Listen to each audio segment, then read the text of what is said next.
Hello, fellow freaks fresh from the far-off foreign lands. This is Karak from AngryCentaurGaming, and today I'm stoked and a little bit tired, but I did it all to bring you the review of GTA 5. This is either going to be One Night in Bangkok the song or One Night in Bangkok the sad autobiography of a vacation gone wrong. Let's do this. Now, we all know that Take-Two fought an uphill battle to get GTA 5 made. The games have been known to be lackluster, not that financially successful, if of course you compare them to Canada, which I'm not going to do because that would be unfair to Canadians and to Moose. But seriously, folks, we all know the game was coming out, which is why its arrival is a bit like a kick from Crow Cop. You expect it, but then suddenly it's there and you're like, holy shit. And also, now you're pregnant with twins due to transfer of sheer awesomeness. Often imitated, but never quite eclipsed. This is GTA number 5, so let me adjudicate my memories of their pollinated spermazoa. GTA tells a tale of three men in the same spot in life. One wants to escape it, one wants to embrace it, and one is just sort of batshit crazy, like the idea I had one time of making a car made out of silly putty and dead birds. Didn't work. So let's see if the game's story fares better. First up is graphics. Like the dead horse you tried to hide under your bed for a week, the graphics of GTA are the first thing that's going to be noticed when someone visits. Firstly, the game was apparently written by Great White Sharks, Confederate Spies, and Patrick Stewart, because that is the only team I feel could be responsible for squeezing the 360 so hard it shits almost pure awesomeness throughout. Sure, there's some pop-ups, and at times it does get rough, and sure, the bullshit anti-aliasing we saw in the trailers isn't always there, but we knew that, and the devs have mastered machines that are like old NASA mainframes in their inadequacies, and offered not only improvements to the graphics of previous titles, but more variation to the pedestrians, some keen special effects, and a mostly stable frame rate. If any of you have seen the Ice Hancer mods for GTA 4, you know that a tweaked version of that game can look amazing. It can also light your video card on fire. I find that GTA 5 is a good middle ground between pure excellence in lighting and having some kind of black hole open up and swallow your face because what you're seeing can't exist. The lighting is excellent, and though the shimmering shadows of GTA 4 pop up here and there, the overall effect is simply stellar. It truly is a step above GTA 4 in all regards when it comes to graphics. Now, the frame rate is a tough one because it's noticeable during the times you would not want it to be, which is driving and heavy traffic at top speed, but for the most part it simply requires you to really pay attention during those bits, and in the end the issue is negated fairly well, though most people will notice it to some extent or another. Texturing, model detail, and placement are all uniformly excellent, but if they weren't, it would be a bigger surprise than the continued tradition of excellence. The level of detail in some buildings is idiot savant level, or these are the most bored developers of all time and just spent hours placing the cereal boxes just fucking right. The level of detail and care is almost disturbingly obscene, and I worry at least a couple of these guys might be modeling homes after ex-girlfriends' apartments in some kind of stalking situation. Sound, music, and voice acting. I found the sound effects for cars, guns, and various explosions to be average to good, with nothing indicating greatness, nor anything sticking its head up and yelling "sup" and hitting you over the head with a shitty sound. It's all around good and does the job.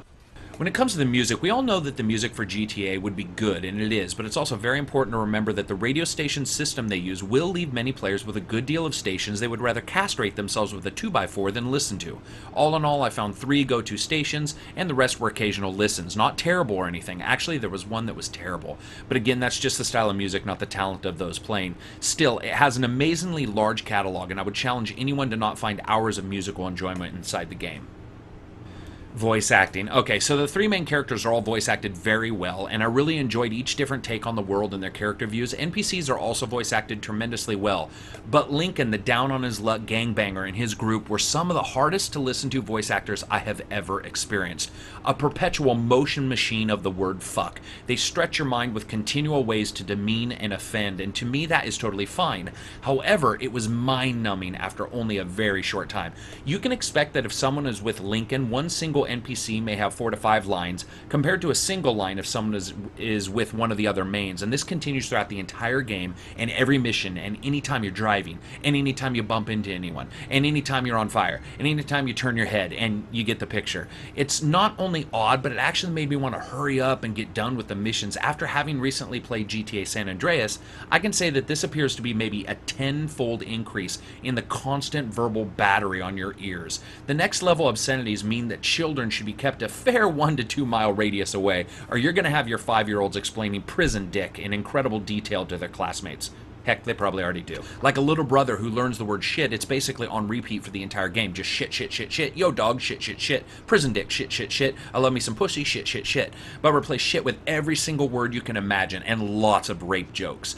These guys are rape joke fanatics. I imagine them sitting up late at night looking up words that deal with caves, liquids, and forcefulness and putting them all on an ad-lib generator. At some point, I expected George Carlin to tell them to shut the fuck up.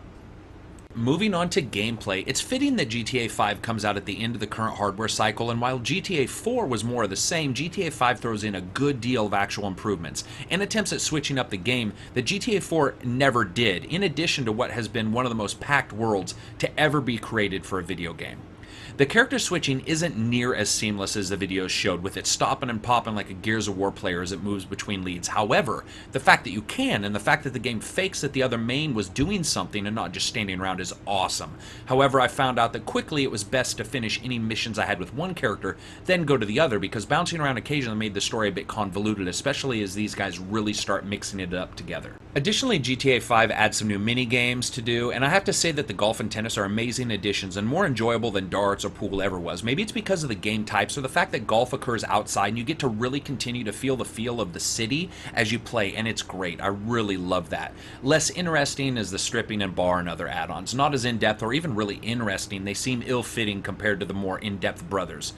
Add in a fake internet and a stock market that you can somewhat impact, and you have enough for a single game already. Oh, and there's also the ability to swim and locate things hidden within the ocean, and no longer do all the characters in GTA suffer from the same ailment that afflicted the aliens in the movie Signs. Water is wet and these fuckers don't care. Finally. My brother can swim. Gunplay and overall character movement has been dramatically increased, and it feels like they toned down the physics and we benefit from it. No longer does the main character feel like a bag of blood and random pork rinds on feet. Instead, everything feels solid and mobile. The gunplay was very fun, fluid, and strategic, and that made the weapon and weapon upgrades even more useful than they were in GTA 4. Each character has special skills that augment something about their own abilities. You can also upgrade things like your lungs and so forth from riding and biking. This allows you to ride, bike, and run longer, so that's pretty much that. Now, when it comes to driving, GTA 5 does feel improved from 4, though it still gets a bit twitchy with some vehicles. Damage modeling is good but not amazing, while shooting from your car feels hyper solid. But sadly, not all is well in GTA 5. It's still hampered by some Wonderkin-level stupid gameplay design. Rockstar has an amazing world and spends years of dev time making sure the world feels alive. Then they throw you in a car and have you chase someone through the most painfully scripted missions this side of a maze in Miss Pac-Man.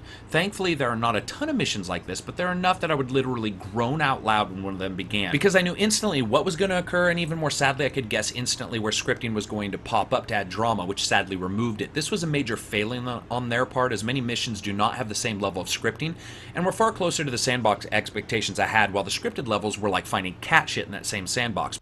Lastly, let's talk about heists. Heists were big news for the GTA 5 fans, and after experiencing them, I can say they mostly pay off. The ability to put your team together, decide between a small number of overall options, and how to proceed with the work really do add a cool feeling to the game. I really enjoyed staking out a place first, and the length of time it took to investigate, set up, supply, and then perform a heist means it can eat up a good number of hours total. Are they mind-alteringly good? No, but the fact that they're in a game this packed already is pretty surprising, and since they work so well, it's a major kudo for Rockstar to have placed them so well in the story. And moving on to story, though everything should come together in GTA 5 to make an excellent story, it doesn't, and we're left with an okay plot that's held up by some amazing player-created moments and brought down to earth like a flaming fucking comet by terrible scripted bits. I found myself not caring or even knowing what one of the character home problems were.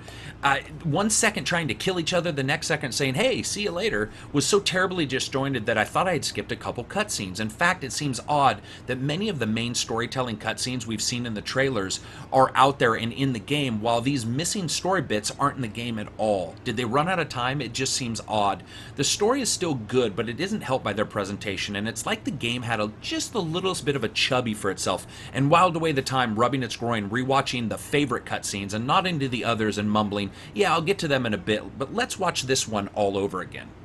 So what do you get? GTA 5 is a stunning game with amazing graphics that can and does things that almost shouldn't be possible. It's a game that will see wild variation in enjoyment because it has such a high mix of scripting and free play that it can be off-putting, wondering if you will have some artificial limitation set upon you for no reason in a clumsy attempts to tell a story that they will then forget to tell. And though the issues do occur, and not seldomly, they don't really detract from the game enough to stop you from enjoying it.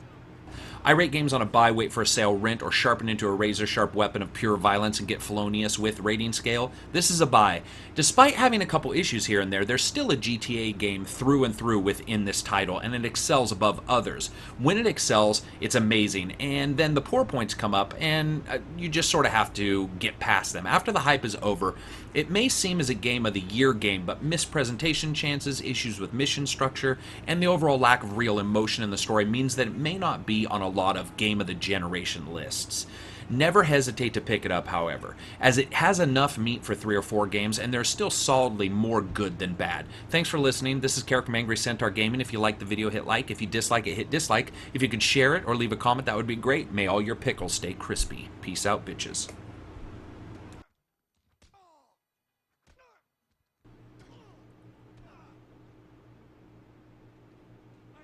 I love his constant little bits of advice through the fight. What an odd way to talk to somebody while you're brawling them. You're fucking mental! See now, you've pissed me off.